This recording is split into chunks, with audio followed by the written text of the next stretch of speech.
Ok, en este video la idea es poder ver algunas de las aplicaciones del método de factor integrante. Entonces vamos a ver un modelo que es muy sencillo, que es el modelo de circuitos RL. Entonces vamos a ver en circuitos eléctricos, ¿verdad? Yo puedo conectar diferentes componentes eléctricos, pero pues en este momento me interesan tres. La primera, el primer componente eléctrico son las resistencias, ¿verdad? Que las vamos a esquematizar o dibujar de esta manera. Se lo conocemos como una resistencia eléctrica y las unidades de medición es ohmios. El segundo componente electrónico que vamos a utilizar es un inductor. En este caso, mira que esto tiene como forma de espiral, ¿verdad? Los inductores, bueno, las unidades de medida de la inductancia, ¿verdad? Es en henrios, ¿verdad? O en henrios. Y pues la tercera es una FEM, ¿cierto? Una fuerza electromotriz o simplemente una batería que lo vamos a esquematizar de esta manera. ¿Listo? Nosotros podemos conectar esos componentes de diferente manera. En circuitos RL, pues me interesa la conexión entre una FEM, una resistencia, ¿verdad? Y un inductor, ¿verdad? Conectados por medio de un circuito eléctrico. Entonces por acá tenemos un circuito eléctrico dibujado, ¿verdad? Aquí tenemos nuestra FEM, que tiene una diferencia de potencial B, entrega un voltaje B al circuito, ¿verdad? Aquí está la resistencia y aquí está el inductor, ¿vale? Entonces, ¿qué es lo que va a pasar cuando se active el circuito? Pues va a aparecer una corriente eléctrica, ¿verdad? Que va a circular a lo largo bueno, o a través, ¿cierto? Del circuito eléctrico. A esa corriente la vamos a llamar simplemente I, ¿verdad? Entonces, este voltaje, ¿verdad? Este voltaje entregado por la batería ¿cierto? Se tiene que distribuir entre los diferentes componentes que tienes en el circuito. Hay una ley muy famosa que se llama la ley de Kirchhoff, ¿verdad?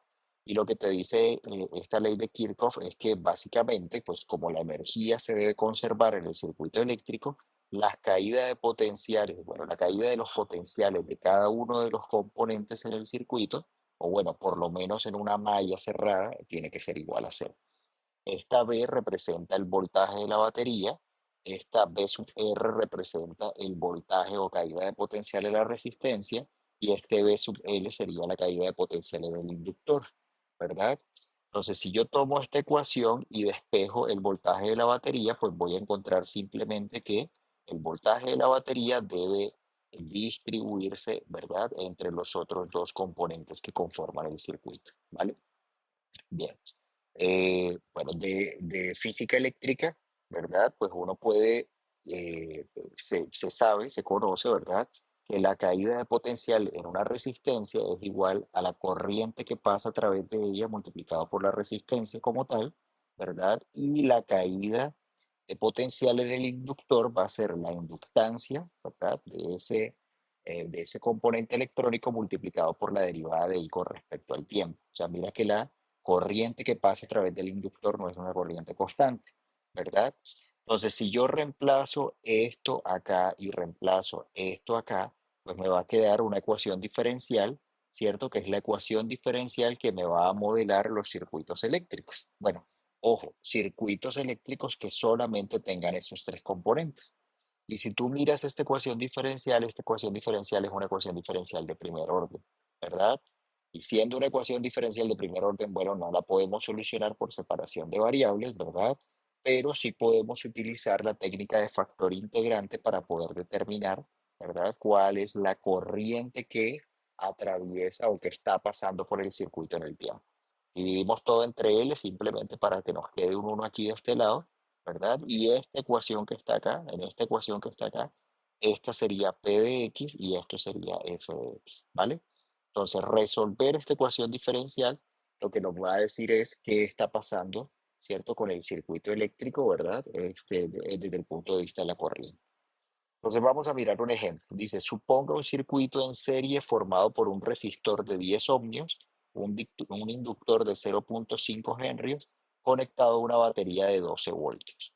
Determine la función que determina la corriente del circuito en el tiempo y, perdón, si cuando el tiempo vale cero, la corriente vale cero, ¿ok? O sea, las condiciones iniciales son que no hay corriente cuando se comienza a hacer el experimento, ¿vale? Entonces aquí tengo la resistencia, aquí tengo el voltaje de la batería y aquí tengo el inductor.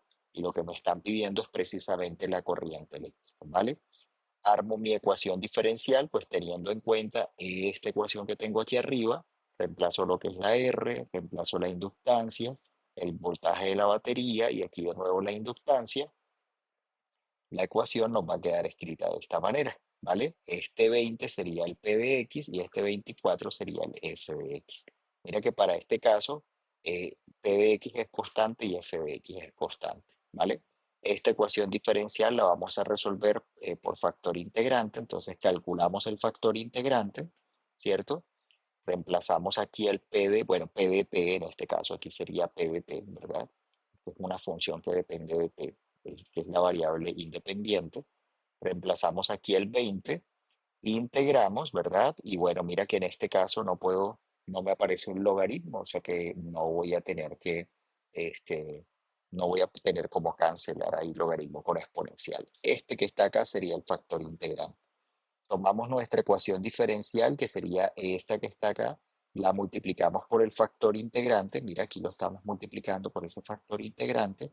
Y recuerden que la idea del factor integrante es que esto lo podamos expresar como una derivada. Aquí simplemente hago la verificación, ¿verdad? O sea que esto que está acá es precisamente, ¿verdad? La derivada del factor integrante, o sea, e a la 20t multiplicado por la función i. ¿Ok? Una vez hayamos chequeado eso, pues bueno, reescribimos nuestra ecuación diferencial e integramos a ambos lados.